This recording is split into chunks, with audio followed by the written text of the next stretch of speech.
متخيل ان جوني ديب اللي أثرنا بشخصية جاك سبارو كان ممكن ما يمثلش خالص في أفلام القراصنة؟ وده غير المحاكم والمعارك اللي قلبت حياته رأسا على عقب.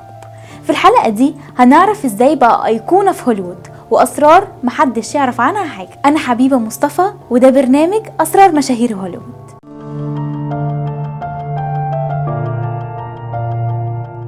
جوني ديب واحد من أكتر الممثلين اللي عندهم كاريزما، سواء بشخصية جاك سبارو اللي خلتنا نحب القراصنة أو بأدواره الغريبة مع تيم بورتن. بس ورا الكاميرا حياته ما كانتش وردية زي ما احنا شايفين، ما بين أزمات مالية وقضايا ومحاكم هزت هوليوود. في الحلقة دي هنتكلم عن سر نجاحه وأغرب الأدوار اللي عملها وحكايات محدش يعرف عنها حاجة. جوني اتولد سنة 1963 في كنتاكي، وكان حلمه الأساسي يبقى مغني روك، وكان عنده فرقة موسيقية. لكن بعد ما الفرقة فشلت قرر يجرب التمثيل، وأول دور ليه كان في فيلم A Nightmare on Elm Street سنة 1984.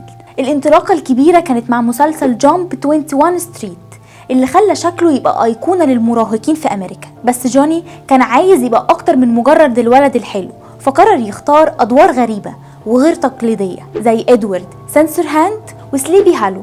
بس النقلة الضخمة كانت مع فيلم بارتيز اوف ذا سايبن سنة 2003، وشخصية جاك سبارو اللي خلت ديزني تعمل سلسلة كاملة بسبب نجاحها. واللي محدش يعرفه ان ديزني كانوا بيكرهوا اداء جوني للشخصية في الاول، وكانوا بيفكروا يشيلوه من الفيلم خالص.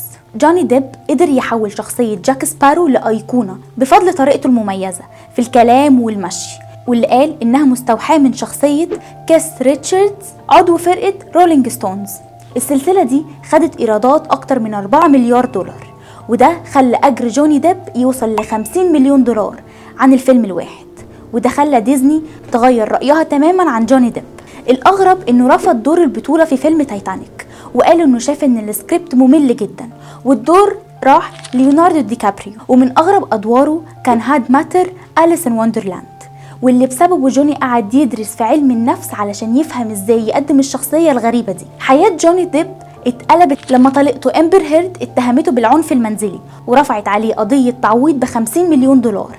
الموضوع قلب السوشيال ميديا، والناس بدأت تنقسم بين اللي بيصدقها واللي بيصدق جوني. المحاكمة كانت على الهواء مباشرة، وظهرت فيها تسجيلات صوتية وفيديوهات صدمت الجمهور، والنتيجة كانت لصالح جوني ديب، واللي كسب القضية واخد تعويض ب15 مليون دولار. اللي محدش يعرفه ان القضية دي كانت سبب ان ديزني تستبعد جوني ديب من سلسلة بارتيز اوف ذا سايبن، رغم ان دوره كان السبب في نجاح المسلسل. وده خلى جوني يقول انه مش هيرجع يمثل مع جاك سبارو حتى لو دفعله مليار دولار. حقائق سريعة عن جوني ديب: جوني كان عنده هوس غريب بجمع عرايس الباربي، وبيقول ان هو بيحب يستخدمهم علشان يدرس الشخصيات اللي بيمثلها. تاني حاجة، جوني ديب اشترى جزيرة في البهاما ب3 مليون دولار كهدية لنفسه بعد نجاحه. 3. رفض أدوار مهمة.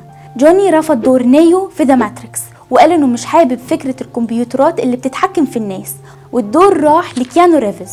رابع حاجة، الوشم الغريب. بعد ما غير الوشم اللي كان مكتوب عليه ونانا فوريفر بعد ما انفصل عن الممثلة ويانا رايدر. بعيدا عن الأكشن والمحاكم، جوني ديب عنده مواقف إنسانية كتير. لما راح مستشفى أطفال ببدلة جاك سبارو وفضل يهزر معاهم أكتر من 4 ساعات.